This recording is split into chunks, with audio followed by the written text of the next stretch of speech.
எல்லாத்துக்கும் முதல்கண் வணக்கம். நான் தான் உங்க Nirmal Rajan. Welcome to my channel Nirmal சமையல். நம்ம இன்னைக்கு என்ன பண்ண போறோம் பார்த்தீங்கன்னா, ரோட் சைடில் ஃபேமஸான காளான் பண்ண போகிறோம். காளான் கிரேவி அப்படின்னு சொல்லலாம். காளானும் கடையில் காளான் தான் கேட்டு சாப்பிடுவாங்க. இந்த காளான் தான் இப்போ செய்ய போகிறோம். அந்த காளான் டேஸ்ட் பண்ணுறது இப்போ நான் கிடையாது. அதுக்கு டேஸ்ட் பண்ணுறதுக்கு என்னோட ஃப்ரெண்ட் ஒருத்தன் வருவான். இப்போ நம்ம செய்ய ஸ்டார்ட் பண்ணிடலாம். நான் வந்து ஒரு பேக்கெட் காளான் எடுத்திருக்கேன். ஒரு 250 கிராம்லேருந்து 300 கிராம் வரை இருக்கும். அதை வந்து குட்டி குட்டியாக இந்த மாதிரி சாப் பண்ணி வச்சுருக்கேன்.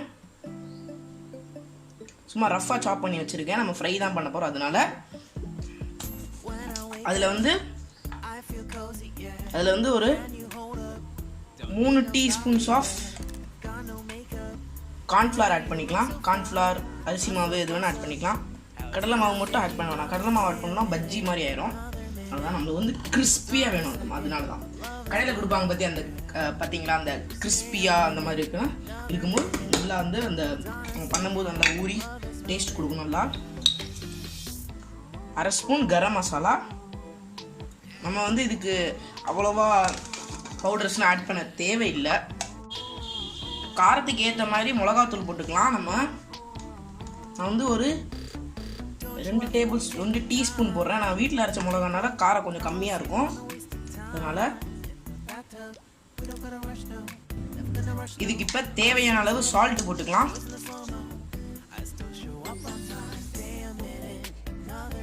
இதை வந்து லைட்டாக ஒரு மிக்ஸ் மட்டும் பண்ணிக்கலாம்.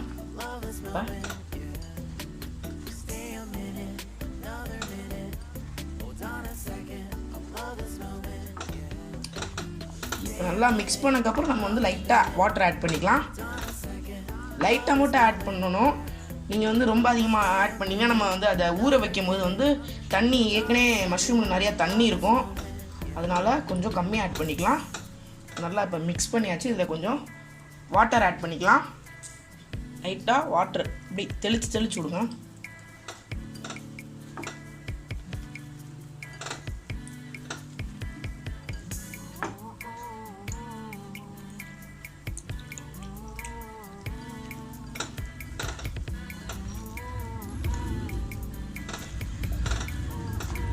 வாட்டர் ஆட் பண்ணதுக்கப்புறம் நல்லா கொஞ்சம் மிக்ஸ் பண்ணிக்கலாம்.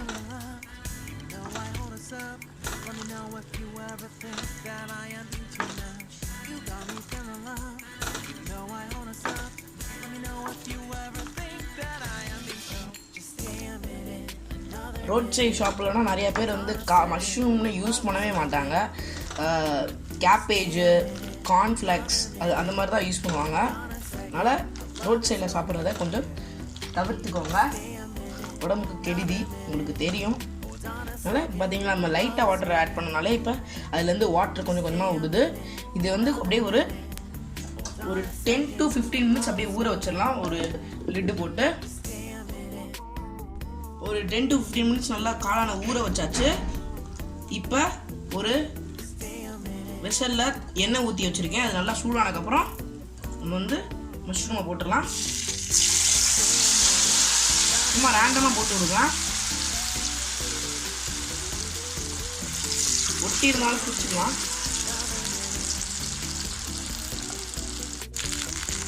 டீ கொஞ்சம் ஃபுல்லாக வச்சுக்கோங்க. காளான் வந்து வேகிறதுக்கு டைம்லாம் எடுக்காது, சீக்கிரமாக வந்துடும். ஓகே,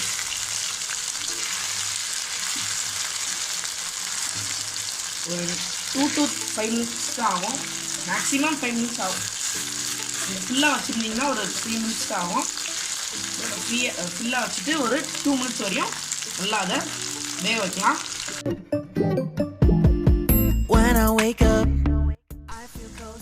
நம்ம வந்து இது வந்து நல்லா வெந்துருச்சு. ஆனால் கிறிஸ்பியாக நம்மளுக்கு வந்து கிறிஸ்பியாக வேணும். அதனால இப்போ நம்ம நிறையா போட்டனால எல்லாமே கிறிஸ்பியாகும்னு சொல்ல முடியாது. அதனால் இதில் இருக்க பாதியை நம்ம எடுத்துடலாம். எடுத்து ஒரு பிளேட்டில் ட்ரான்ஸ்ஃபர் பண்ணிடலாம். எடுத்துட்டேன். இது வந்து ஒரு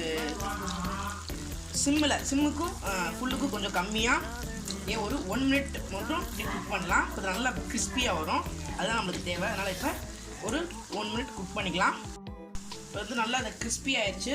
இதை ஒரு பிளேட்டில் ட்ரான்ஸ்ஃபர் பண்ணிட்டு நம்ம அதை பாதி எடுத்து வச்சோம் பார்த்தீங்களா, அதையும் இப்போ போட்டு நல்லா கிறிஸ்பி ஆகிற வரையும் வச்சு எடுத்துடலாம்.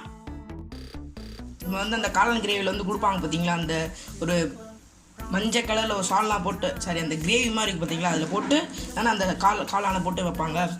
அதை வந்து நம்ம இப்போ செய்ய போகிறோம். அதுக்கு தேவையான அளவு நம்ம ஃப்ரை பண்ண ஆயிலே லைட்டாக ஊற்றிக்கலாம். லைட்டாக ஒரு டேபிள் ஸ்பூன் மட்டும் ஊற்றிக்கலாம். அதில் வந்து லைட்டாக ஒரு அரை ஸ்பூன் கடுகு போட்டுக்கலாம். கடுகு கொஞ்சம் வெடிக்கட்டும். கடுகு வந்து லைட்டாக அந்த பொரியிற சவுண்ட் வந்தோடனே நம்ம வந்து கருவேப்பிலை போட்டுடணும். இல்லைனா நம்ம கடுகு ரொம்ப வெடிச்சிச்சுன்னா அந்த தாளிப்போட ஸ்மெல்லு வந்து ரொம்ப அதிகமாகிடும். கருவேப்பிலை போட்டேன். கருவேப்பிலை போட்டதுக்கப்புறம் ஒரே ஒரு ஆனியன் மட்டும் ஆட் பண்ணிக்கலாம். சும்மா ஒரு லைட்டாக ஒரு டேஸ்ட்டுக்காக சும்மா இதில் லைட்டாக சாட்டை பண்ணிக்கலாம். லைட்டாக எண்ணெயில் லைட்டாக ஃப்ரை ஆகட்டும். ஆனியன்ஸ் நல்லா ஃப்ரை ஆகிடுச்சு. இந்த ஸ்டேஜில் நான் வந்து ஒரு பேஸ்ட் அரைச்சி வச்சுருக்கேன். லைட்டாக மல்லி, புதினா, மிளகு, சீரகம், பூண்டு அதெல்லாம் மிக்சியில் போட்டு நல்லா ஒரு பேஸ்ட் மாதிரி அரைச்சிருக்கேன். அதை வந்து ஒரு 3 டேபிள் ஸ்பூன் ஆட் பண்ணிக்கலாம். அதை ஆட் பண்ணோடனே ஸ்டவ் ஆஃப் பண்ணிடுங்க. ஆஃப் பண்ணிவிட்டு, இல்லைனா அதோட பச்சை ஸ்மெல் போய் ஒரு மாதிரியாக டேஸ்ட் கொடுக்கும். அதனால் இதில் வந்து ஒரு அரை ஸ்பூன் குழம்பு மிளகாத்தூள் இல்லைனா சாம்பார் தூள் போட்டுக்கலாம். லைட்டாக போடணும், நிறையா போட்டிங்கன்னா அதோட டேஸ்ட் அதிகமாயிடும். இதுவும்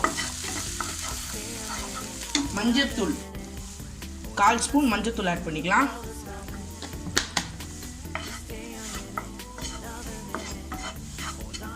இது லைட்டாக மிக்ஸ் பண்ணதுக்கப்புறம் தண்ணி ஆட் பண்ணிக்கலாம். தண்ணி வந்து ஒரு அரை டம்ளர் தண்ணி ஆட் பண்ணியிருக்கேன். நல்லா அதை கூட மிக்ஸ் பண்ணி வச்சுக்கோங்க. அது நல்லா மிக்ஸ் பண்ணியாச்சு. இதுக்கு தேவையான அளவு சால்ட் ஆட் பண்ணிக்கலாம். இதுக்கு காரம் அதெல்லாம் போட தேவையில்லை. நான் சொல்ல மறந்துட்டேன், அந்த பேஸ்ட்டில் வந்து நான் பச்சை மிளகாவும் சேர்த்து அரைச்சிருக்கேன். அதனால் அந்த பச்சை மிளகா டேஸ்ட் இருக்கும். இதில் வந்து ஒரு 1/4 ஸ்பூன் சோம்புத்தூள் ஆட் பண்ணிக்கிறேன். பட் சோம்புத்தூள் இல்லைன்னா நம்ம அரைக்கும் போதே சோம்பு சீடை போட்டு அரைச்சிக்கலாம். இதெல்லாம் போட்டதுக்கப்புறம் நம்ம ஸ்டவ் ஆன் பண்ணிக்கலாம். ஸ்டவ் ஆன் பண்ணிட்டு இதை வந்து ஒரு 10 மினிட்ஸ் சிம்மிலே போட்டு நல்லா கொதிக்க விடுங்க. நல்லா அதோட கொதித்து அதோட பச்சை வாசனை ஃபுல்லாக போகணும். அது வரை இதை நல்லா கொதிக்க வச்சிடலாம்.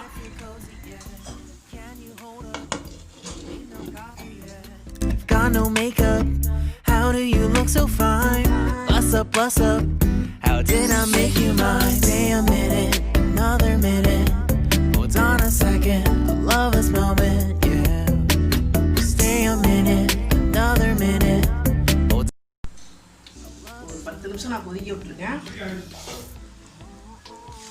நல்லா வந்து கொஞ்சம் ட்ரையாக இருக்கும். ஏன்னா நம்ம வந்து ஆனியன்ஸு இந்த பேஸ்ட்லாம் ஆட் பண்ணனால கொஞ்சம் ட்ரை ஆயிரும். அதனால் இதில் கொஞ்சம் வாட்டர் ஆட் பண்ணிக்கலாம். ஒரு 1/4 டம்ளர் வாட்டர் ஆட் பண்ணிக்கிறேன். இது வந்து லைட்டாக ஒரு கொதி வந்தோடனே நம்ம பொரிச்சு வச்ச காளானை ஆட் பண்ணிடலாம். இது வந்து இந்த லைட்டாக இந்த கொதி வந்தோடனே நம்ம வந்து அந்த பொரிச்சு வச்சதை லைட்டாக அந்த பிச்சு போட்டுடலாம். ரொம்ப பிச்சு போட்டுறாதீங்க. ஒரு பேக்கெட் காளான் ஆட் பண்ணியிருந்தோம். ஆனால் இவ்வளோ தான் இருக்குது. அது வந்து அப்படியே அதில் வந்து அப்படி நல்லா ஊறி போய் அதில் வந்து நல்லா தீயை கொஞ்சம் ஃபுல்லாக வச்சுக்கோங்க.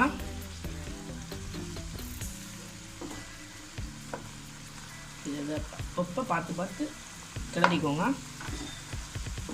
நல்லா அதை வந்து கொதிக்க விடலாம்.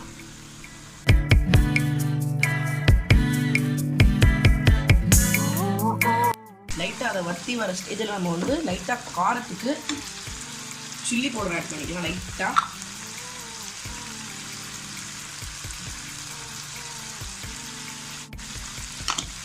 ஒரு 1/4 ஸ்பூன் ஆட் பண்ணிக்கிறேன்.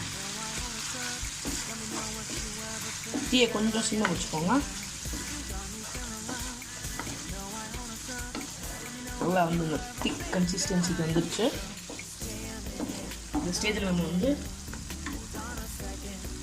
நம்ம எக்ஸ்ட்ரா வச்சுருந்த அந்த க்ரீன் பேஸ்ட், இந்த மல்லி, புதினா, பச்சை மிளகா, மிளகு, சீரகம்லாம் போட்டு அரைச்சதை ஆட் பண்ணிக்கலாம்.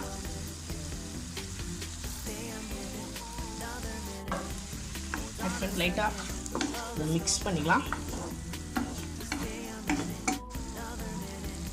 ஒரு 1/4 லெமனை ஆட் பண்ணிக்கலாம். நம்ம புளிப்புக்கு நம்ம எதுவுமே சேர்க்கல, அதனால 1/4 லெமன் ஆட் பண்ணிக்கலாம் சீடு இல்லாமல். அது வந்து லைட்டாக மிக்ஸ் பண்ணிவிட்டு இது மேலே கடைசியாக கேரட் ஆட் பண்ணிக்கலாம். கேரட், ஆனியன்ஸ்லாம் ஆட் பண்ணிக்கலாம். போட்டு ஒரு மிக்ஸ் ஆட் பண்ணிட்டு ஒரு மிக்ஸ் மட்டும் பண்ணிக்கலாம். மிக்ஸ் பண்ணிவிட்டு ஆஃப் பண்ணிடலாம். இப்போ நமக்கு ரோட் சைட் காளான்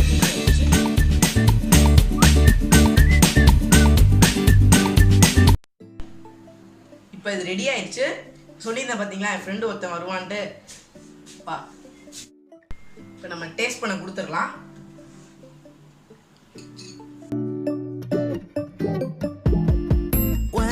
எப்படி இருக்கு சொல்லுங்கப்பா.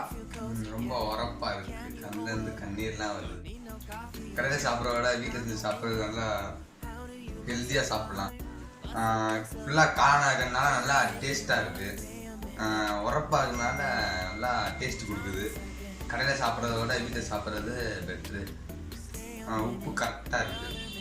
இந்த மாதிரி செஞ்சு நீங்கள் வீட்டில் சாப்பிட்லாம். இப்போ நான் டேஸ்ட் பண்ணி பார்க்குறேன் எப்படி இருக்குன்னு. நான் டேஸ்ட் பண்ணி சொல்கிறேன். என் ஃப்ரெண்டு சொன்ன மாதிரி நல்லா காரமாக தான் இருக்குது. ஃபஸ்ட்டு ஒரு ஸ்பூன் வச்சோடனே காரம் தெரியல. இந்த 2வது ஸ்பூன் வச்சக்கப்புறம் தான் அந்த காரம் தெரியுது. அதனால் இதை கண்டிப்பாக ட்ரை பண்ணிட்டு கமெண்ட்ஸில் ஃபீட்பேக் சொல்லுங்கள். என் ஃப்ரெண்டு சொன்ன மாதிரி நல்லா காரமாக தான் இருக்குது. ஃபஸ்ட்டு ஒரு ஸ்பூன் வச்சோடனே காரம் தெரியல. இந்த 2வது ஸ்பூன் வச்சக்கப்புறம் தான் அந்த காரம் தெரியுது. அதனால் இதை கண்டிப்பாக ட்ரை பண்ணிட்டு கமெண்ட்ஸில் ஃபீட்பேக் சொல்லுங்கள். நான் சொல்ல மறந்துட்டேன் ஒன்று. என் ஃப்ரெண்டு பேர் வந்து ராகுல் பாண்டியன். நாங்கள் வந்து ஸ்ட்ரீட்டில் ராகுல்னு தான் சொல்லுவோம். அதனால் ராகுல் ஏதாவது இப்போ கடைசியாக தான் சொல்ல விரும்புறியா? அதான் என்னோட ஒரு சின்ன பையன் இந்த மாதிரி நல்லா சமைக்கிறான், நிறையா வீடியோ பண்ணிட்டான். மறக்காமல் சப்ஸ்கிரைப் பண்ணிடுங்க, லைக் பண்ணிடுங்க, கமெண்ட் பண்ணிடுங்க. கண்டிப்பாக சப்ஸ்கிரைப் பண்ணிடுங்க. இந்த வீடியோ பிடிச்சிருந்துச்சுன்னா லைக் பண்ணிட்டு ஷேர் பண்ணிட்டு சப்ஸ்கிரைப் பண்ணிக்கோங்க. தேங்க்ஸ் ஃபார் வாட்சிங். பாய் பாய்.